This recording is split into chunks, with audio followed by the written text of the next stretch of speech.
Muito bem. Então, gente, nós vamos iniciar não, né? Continuar o capítulo 15, começamos na semana passada. Nós já lemos a parte inicial do capítulo e ainda o processo se dá dentro daquele sanatório espírita. E aqui o tema vai ser uma relação entre as obsessões e as consequências no corpo físico. É, os reflexos o que ele chama de, ele bota até um tópico aqui, ele chama de parasitoses físicas, mas seriam obsessões fisiológicas também, os dois termos. Ou seja, quando você tem uma ação obsessiva, onde você tem um problema no corpo físico, né? Manifesto no corpo físico. Essas situações desses processos, a gente estava comentando na semana passada, que nós íamos falar sobre o processos de causas e de correlações, que é importante a gente conhecer. Por exemplo, eu te dei um exemplo na semana passada, onde foi o seguinte, vou só ler aqui rapidinho, que a gente leu na 1.1, vocês não precisam nem se preocupar muito em ver a apostila, não. Mas é só porque o que que acontece? Imagina que nós temos a seguinte situação, aqui a gente vai falar de uma situação de causalidade, envolvendo quatro etapas desse processo, ou quatro elementos de causalidade. Tá? Primeiro, o indivíduo encarnado cultiva pensamentos muito negativos. Tá? Uma pessoa com muito ódio, com muita raiva, ou com muitos sensos sim, de desvalia, de autopiedade, não importa. Uma forma de pensamento, e aí nós falamos tanto em cognição quanto em emoção. Sempre que a gente falar em pensamento, gente, vamos sempre imaginar aquilo que a gente está sempre batendo nessa tecla. Estamos falando em dois núcleos, um núcleo emocional e um núcleo cognitivo. O núcleo cognitivo é aquele que a gente pensa, digamos assim, intelectualmente sobre o processo. O núcleo emotivo é aquilo que o nosso pensamento está envolvido pela emoção. Todo pensamento ele tem um lado cognitivo, do intelecto, seja as diversas formas pelas quais a inteligência se manifesta, e um lado emocional. Nunca é uma coisa só ou outra, a não ser em casos muito assim específicos, mas é muito difícil. Sempre você vai ter um ou outro envolvido dentro do pensamento. Quando a gente fala num pensamento de menos de desvalia, de autopiedade, isso envolve uma percepção equivocada da realidade, então uma cognição distorcida. A maneira dele estruturar a inteligência dele está errada em relação a esse processo.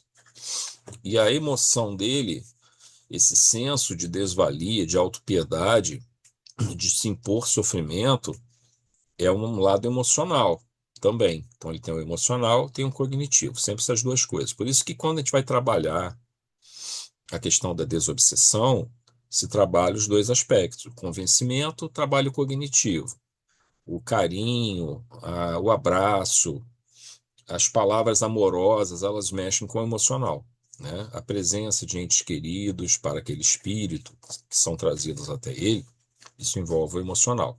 Com o encarnado, a mesma coisa, você tem que trabalhar esses dois aspectos. Então, imagine então que você tem um encarnado que está cultivando esses elementos negativos, tá? No seu pensamento. Bom, o que que acontece? Ao fazer isso, vamos dizer que ele atrai, então, a presença de uma entidade desencarnada, de obsessores por afinidade de pensamento, tá? Vejam que não é uma obsessão kármica, é uma obsessão simples, tá? Só que a obsessão simples, é que eu sempre falo, a gente tem que tomar cuidado, porque às vezes o nome simples parece sempre dar a ideia de que é algo tranquilo, né? É de fato tranquilo no começo, mas a continuidade de uma obsessão simples pode levar a uma complicação e a um agravamento do quadro que vai ser difícil. Então, nesse caso, vamos supor que ele atrai essa entidade. Bom, quando ele estava com aquele pensamento muito arraigado numa forma de raiva, de culpa, de sentimento de desvalia, o que fosse, Ele atraiu essa entidade, mas antes de atrair essa entidade, ele já estava desequilibrando sua energética perispiritual com uma intensidade variável, tá? Que nós não sabemos, porque vai depender da intensidade desse sentimento e de como a cognição dele está muito distorcida. Mas quando ele atrai essa entidade por afinidade, ela potencializa esse processo agora. Então, o perispírito dele se torna mais desequilibrado, ou seja, a energética perispiritual se torna mais desequilibrada. Então, nós vamos dizer que, primeiro, o pensamento errado, pensamento incorreto, foi a causa da obsessão simples. A obsessão simples, somado a esse pensamento incorreto, potencializou o desequilíbrio energético do perispírito. Esse desequilíbrio energético do perispírito predispõe agora a lesões ou disfunções no nível de funcionamento orgânico. Então, aqui a gente tem um nexo causal. Pensamento equivocado, pensamento aflitivo, que causa a obsessão, que potencializa ou ajuda a causar o desequilíbrio energético perispirítico, que aí vai causar, esse desequilíbrio energético vai causar um desequilíbrio físico. Ora, se esse desequilíbrio físico ocorre na região do cérebro, nós podemos ter uma dispersão e uma dispersão de energia muito grande na região das mitocôndrias dos neurônios cerebrais, dependendo da região que ela afeta, ela não vai afetar todo o cérebro, mas ela vai afetar com intensidades diferentes, regiões diferentes do cérebro. Se for, por exemplo, o sistema límbico, ela vai fazer uma disfunção emocional no indivíduo. Se for no sistema de córtex pré-frontal, por exemplo, ele vai gerar uma incapacidade do pensamento bem estruturado. Então depende muito de onde vamos dizer assim, essa disfunção está acontecendo, mas não resta dúvida que esse pensamento, o cultivo de um pensamento negativo, ele pode ir causando uma série de sequências. Vocês observem, temos 4 sequências: pensamento, obsessão, disfunção perispirítica, disfunção orgânica. Aí você chegou na disfunção orgânica, dependendo do que foi, digamos assim, lesado ou gerou uma disfunção, ela vai agora potencializar mais ainda o pensamento, criando um looping, né? Um feedback, uma retroalimentação ruim, deletéria, porque agora você tem o problema físico que não tinha antes no início e agora ele se soma ao processo. Então a gente precisa compreender esses mecanismos nos quais a nossa mente é capaz de atingir o nosso corpo físico. Nesse caso, potencializado pela presença de um obsessor, mas poderia também ocorrer num prazo mais longo sem a presença do obsessor, gerando então uma somatização, que é um sintoma no corpo físico, oriundo do pensamento, de um estado de pensamento aflitivo, ou uma doença psicossomática também oriunda de um estado de pensamento aflitivo, tá? A diferença é que na somatização você tem digamos assim, a percepção de uma doença, mas ela não é detectável. E na doença psicossomática ela é detectável, tá? No exame clínico ou no exame laboratorial, o que for, vai detectar. Na somatização, a diferença é basicamente essa. Na somatização a gente não detecta, mas o indivíduo sente aquilo porque está no perispírito dele e está transmitindo aquilo tudo para o corpo físico. E há um outro processo aqui também que acontece às vezes, é o que nós já falamos várias vezes, de contaminação fluídica. A entidade traz uma angústia muito grande dentro dela, muitas das vezes projetada no seu perispírito, por conta de uma doença que ela desencarnou, algo que ela trouxe, normalmente é algo que ela traz da última encarnação. E quando ela se encontra com esse indivíduo, há uma conexão entre os dois, o encarnado e esse desencarnado portador desse desequilíbrio perispiritual, ele transfere para o perispírito do encarnado esse desequilíbrio que nós chamamos de contaminação fluídica. Então, aí vai ocorrer o que nós chamamos aí, principalmente a somatização. Ele vai sentir, por exemplo, digamos que o espírito desencarnou de uma parada cardíaca, vou dar um exemplo, com uma angina, uma dor fortíssima no coração. O espírito desencarna e ele não consegue se esquecer daquilo. Poderia se esquecer daquilo. Não teria problema nenhum. Não é, a princípio, não há dificuldade para o espírito realizar isso. Mas às vezes acontece que o espírito vai manter aquela sensação daquela dor. E os espíritos relatam isso. Desde a época de Kardec, tá? A gente vai pegar o livro Céu e Inferno, vamos ver os relatos ali, os espíritos falando o que estão sentindo. Muitas das vezes a sensação é quando eles tinham quando estavam encarnados, não conseguiram se desvincular daquela sensação. Aquela sensação é passada para o encarnado e o encarnado começa a sentir a mesma dor do espírito ali. Então aquilo começa a trazer para ele a mesma agonia, o mesmo problema. Não é nada complexo, dá para ser tratado, às vezes até um passe resolve o problema, mas a gente tem que entender que como são variáveis, né, esses estados em que a gente entra em contato com os nossos irmãos espirituais e nos desequilibramos, ou então é, não há um desequilíbrio só da parte do desencarnado, mas ele ajuda a potencializar um desequilíbrio que já começou com a própria pessoa, né, com o próprio encarnado. Aí a gente vai agora para o 1.2, né? Continuando essas considerações que o José Petitinga, também que o médico espiritual, que é o mentor do Dr. Emir, traz, né, Dr. Ximenes. Então, no 1.2, a gente coloca o seguinte: esse complexo de problemas favorece agora o aparecimento de transtornos mentais. Uma vez que, por exemplo, se for uma disfunção na região do cérebro, nós podemos ter aí o desencadeamento de uma neurose, né? De uma neurose, de uma psicose, às vezes.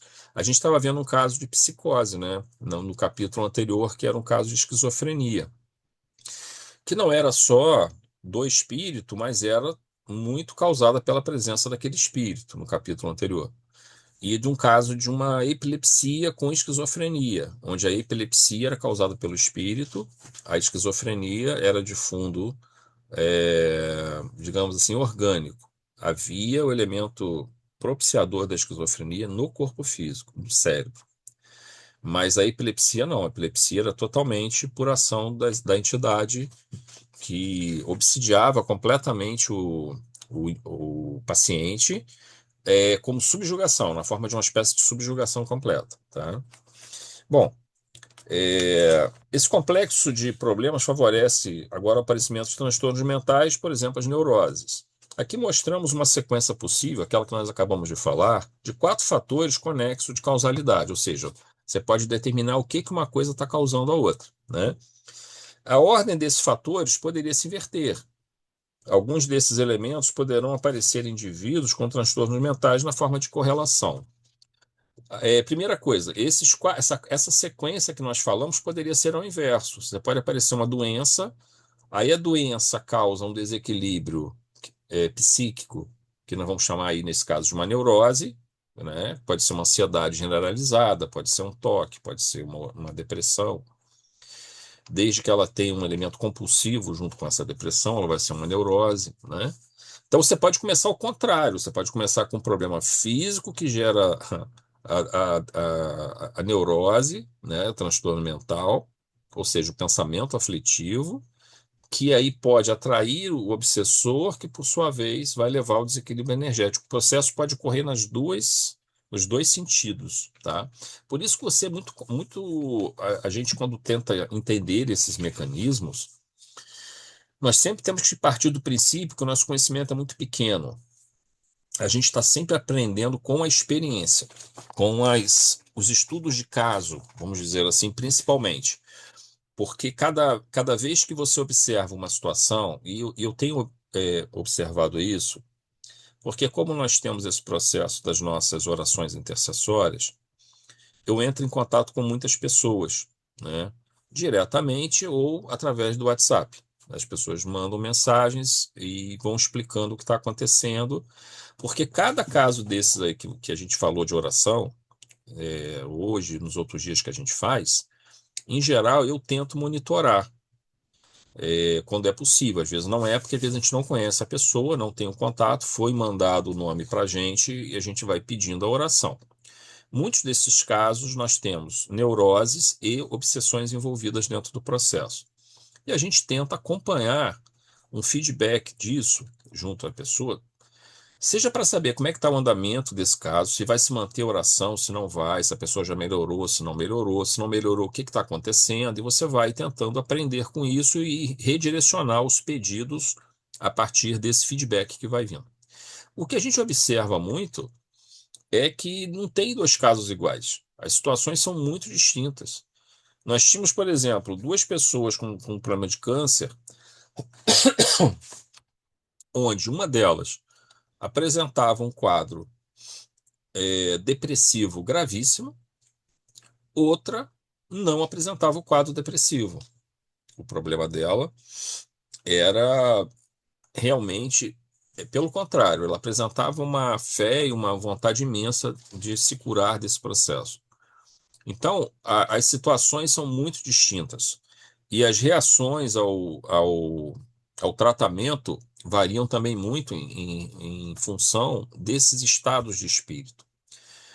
Variam em relação ao tipo de obsessor, a intenção do obsessor, o que levou a esse processo obsessivo. Então, quando a gente começa a ver esses casos, a gente tem que ir aprendendo com cada um deles e tentando formar uma grande biblioteca de casos, porque isso vai nos ajudar a tentar é, aconselhar adequadamente, explicar à luz da doutrina espírita adequadamente e direcionar essas orações da maneira correta.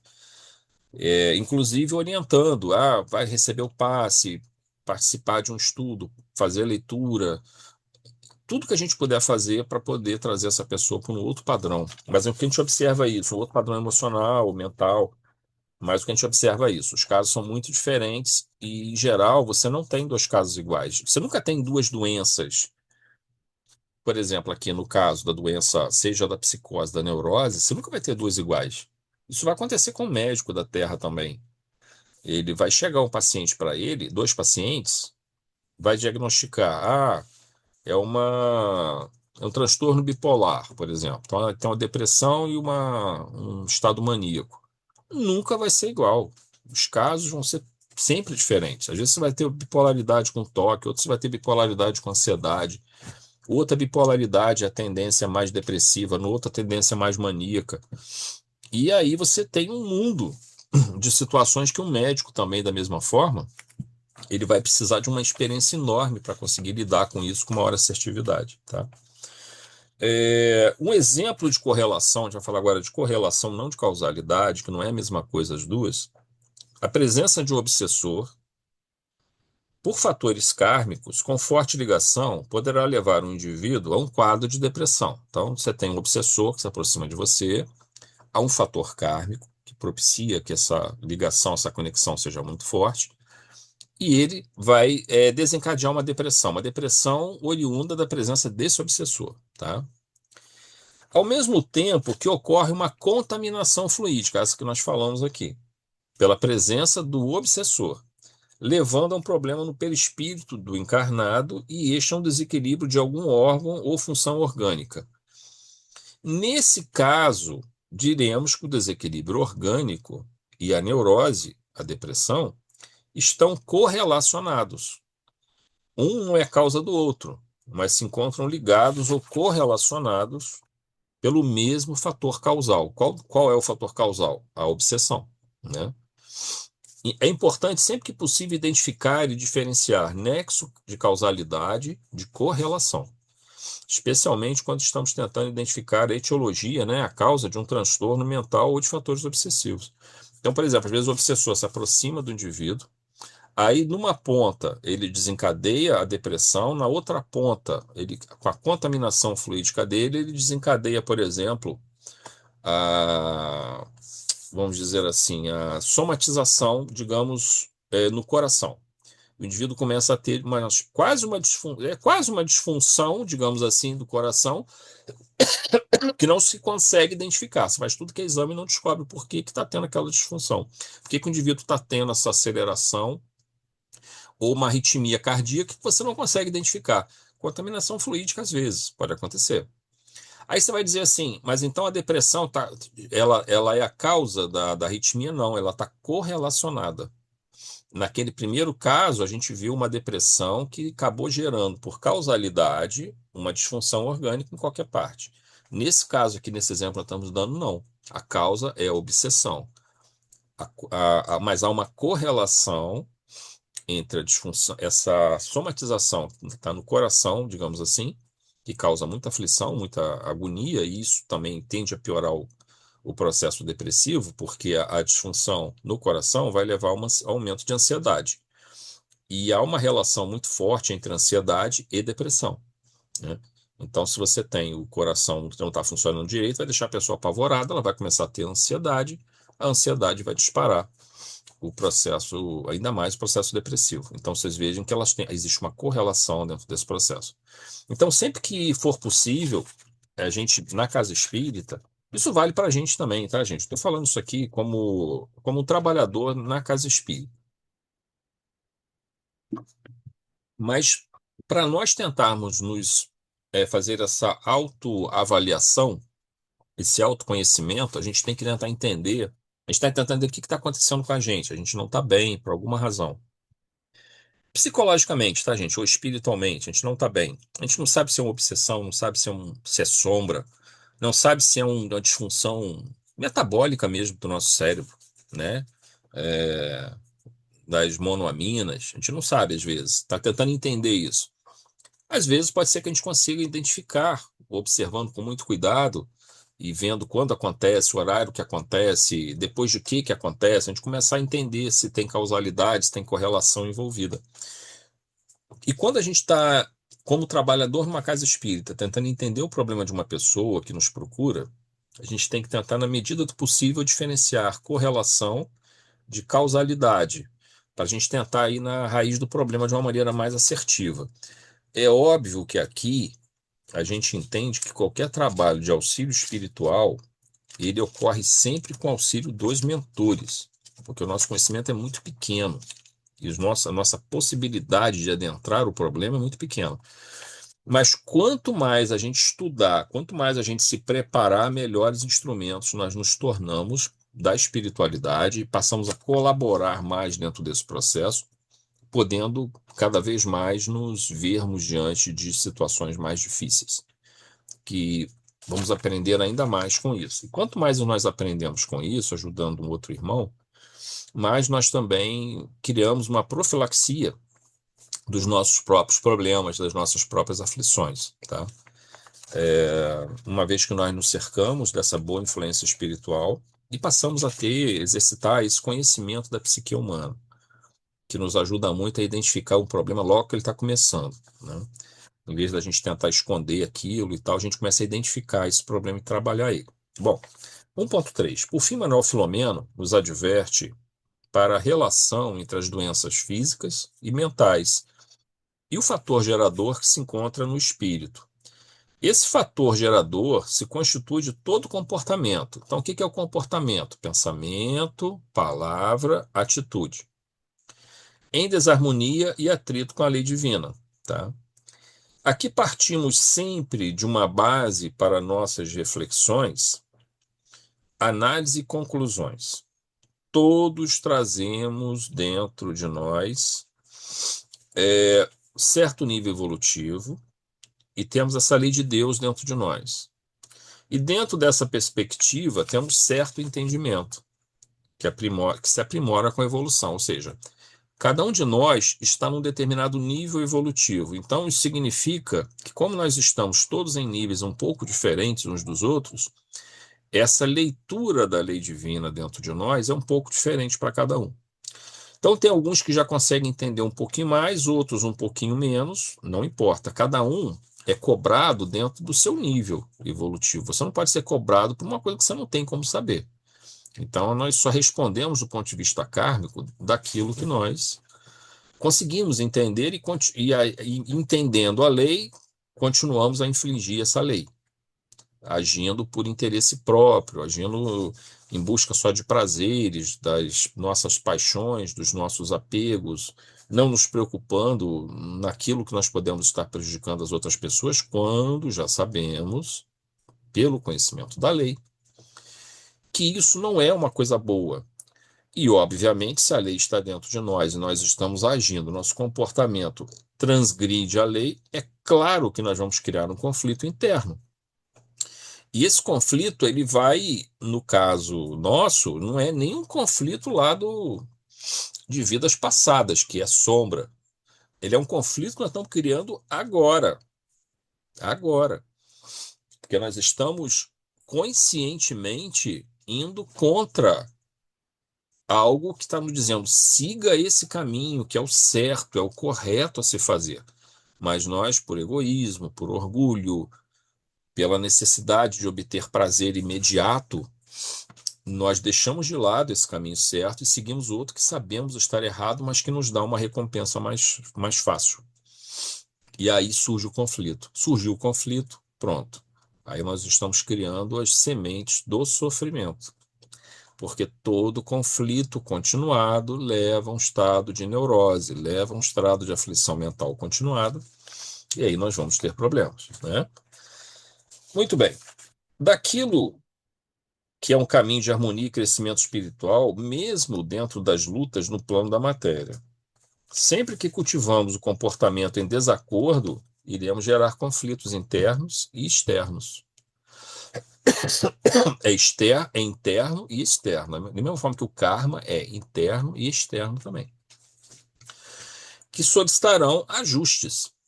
Então, quando comentamos que a sombra vem ao consciente, vem lá do subconsciente, vem para o consciente. Aqui já estamos falando de sombra, né? Estamos falando dessas matrizes lá do passado. É, ela traz a neurose no primeiro momento. Ela busca a sua iluminação ou transmutação. Quando alguém que prejudicamos não nos perdoa e procura nos atingir em uma obsessão, por exemplo, estamos sendo convidados pelas leis divinas ao reconhecimento do erro, arrependimento, pedido de perdão, reparação. Aí nós temos aqui dois mecanismos, né? O mecanismo da sombra, ele vem como um mecanismo interno. Algo que nós fizemos no passado contra a lei divina, vamos dizer assim, uma autoagressão, porque quando você agride a lei divina, você está se autoagredindo. Por que está se autoagredindo? Porque você está criando um conflito. Nós estamos criando um conflito dentro de nós. Se nós estamos criando um conflito, nós estamos criando dor, estamos criando sofrimento, estamos criando uma ferida. Então nós estamos nos machucando, nós estamos nos agredindo. Isso é sombra, né? Então essa sombra, ela vai cobrar o seu processo de iluminação, de transmutação. Não tem como carregá-la para as alturas da condição evolutiva que nós vamos chegar um dia. Ela tem que, antes disso, ser iluminada, tem que ser transmutada. E como é que isso ocorre? Com essa sombra vindo ao consciente, ao ego, né? No caso do encarnado. E aí nós vamos trabalhar essa sombra através da neurose, né? Esse é um ponto interessante, porque quando nós observamos sob essa ótica do espiritismo, especialmente pela Joana de Ângeles, a gente vai ver que é muito parecido com as ideias de Jung em relação à sombra.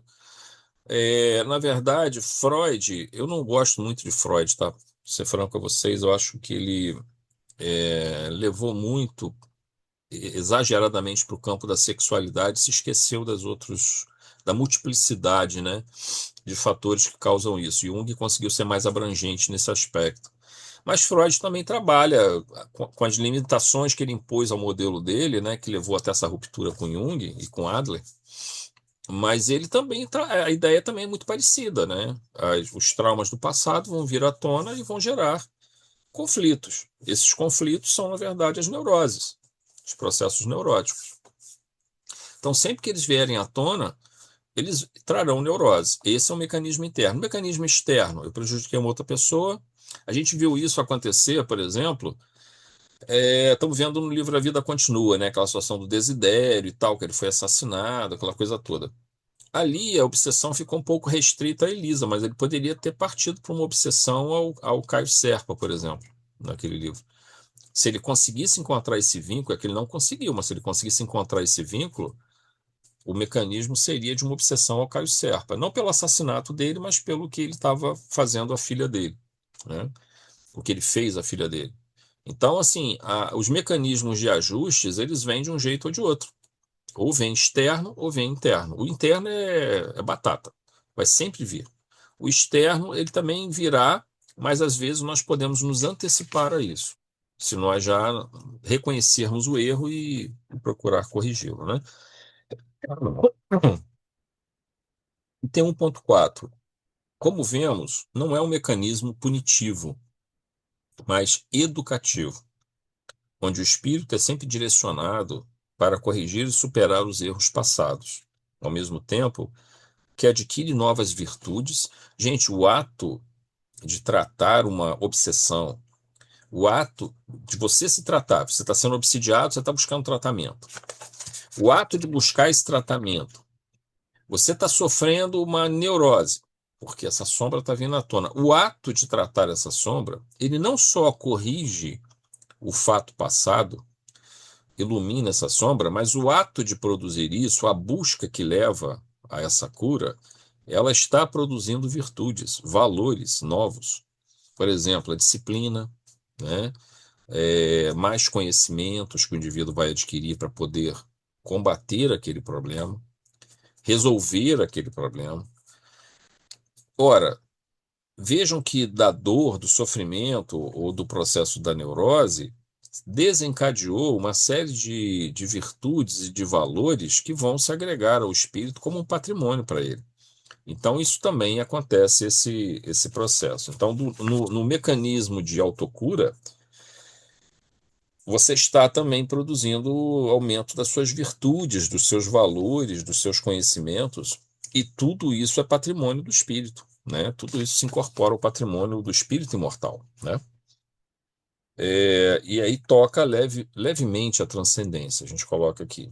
Sabedores dessas relações causais, nós que aqui nos encontramos em aprendizado, destacamos a afirmação do autor espiritual sobre o quanto devemos ser extremamente gratos à revelação espírita e a maneira clara como ela explica essas questões e propõe mecanismos de profilaxia e tratamento a possíveis desvios comportamentais. Porque o Manuel Filomeno, e depois faz umas reflexões do final dessa parte que a gente leu, e ele relaciona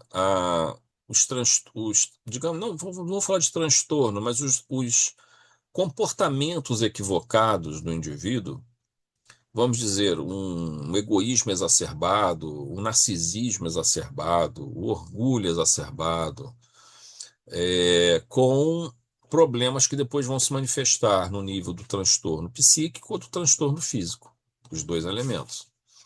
A gente viu aqui que isso ocorre por fatores externos ou internos, mas o transtorno psíquico, e em especial a neurose, mas na psicose também é a mesma coisa, mas na neurose, que é o mais comum, que a gente vê com mais frequência, e é uma verdadeira epidemia nos dias de hoje, né? Porque na psicose a gente tem eu não sei, eu não saberia dizer qual é a relação percentual, mas vamos botar assim, chutando aqui, tá? Para 8 transtornos neuróticos, você vai ter um transtorno psicótico, que é bem mais grave, bem mais sério, né? Ou seja, para cada um caso de esquizofrenia, você vai ter 7, 8 de depressão, de ansiedade, de transtorno bipolar, de fobia generalizada. A gente está tendo agora muito casos de fobias sociais também. O indivíduo ter medo de sair, ter medo de contato com as pessoas. Isso nós estamos vendo acontecer uma quantidade imensa de novas doenças aparecendo, o que não é uma surpresa, porque à medida que a nossa mente se desenvolve, que a gente começa a aprender mais coisas e um mundo muito dinâmico, com muita informação circulando, muitas alterações nos padrões nossos de costumes, dos nossos elos do passado, que de uma certa forma nos mantinham, que nos eram referências, nós meio que perdemos essas referências e não conseguimos colocar alguma coisa no lugar. E isso vai gerando um sem número de novos transtornos, transtornos novos que estão surgindo, né? Então, eu costumo dizer isso assim, por exemplo, família, religião e costumes, Eu não estou querendo dizer que a sociedade moderna ela está totalmente errada e nós teríamos que voltar ao passado e viver como vivíamos no século XIX, XVIII. Não é isso que a gente está falando. Mas é inegável que se você retroceder 70, 80, 90 anos, aquela estrutura mais rígida que nós vivíamos, com menos liberdade, ela nos era o nosso, nos dava um certo padrão de referência. Esse padrão de referência diminuía o nosso nível de, frequentemente, em alguns casos até poderia aumentar, mas no geral, na maior parte das vezes, tiraria de você muita liberdade de escolha. Isso é ruim por um lado, mas por outro alivia a sua, vamos dizer assim, a sua ansiedade, né? Porque fazer muitas escolhas e ter muitas opções de escolhas aumenta muito o nível de ansiedade da criatura, o nível de medo, medo de errar, né?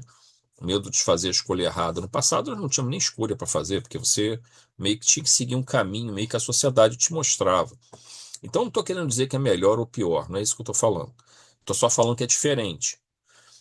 E quando você tira os pontos de referência, você coloca as pessoas sem esses pontos de referência, a família, os amigos, a comunidade, a religião, os costumes, você tira esses pontos de referência, coloca o indivíduo no meio dessa sociedade que apresenta uma quantidade imensa de informação circulando e não tem mais outros pontos de referência.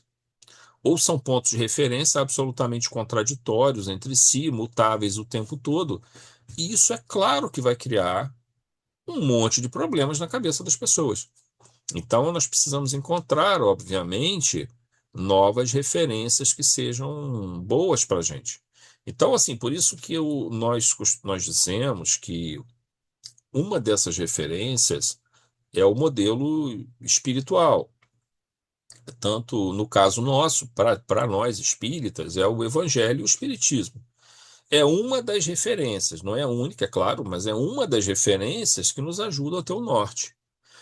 O problema que nós estamos observando é que nós temos um monte de pessoas que já trazem uma série de problemas do passado, e passado que eu me refiro é o passado reencarnatório, e agora não têm esses pontos de referência e estão desorientadas. Não é à toa que nós temos praticamente uma batalha contra as drogas perdida, a verdade seja dita, né? Não sou a favor de liberação de drogas, mas a gente quase que acaba meio que jogando a toalha nesse sentido, porque você não consegue, você observa que muitos países, sempre que se abre mão da liberdade, não são os países islâmicos, mas aí também você sacrifica toda a liberdade, né? Aí você vai ter que fazer opções duras, opções difíceis, né?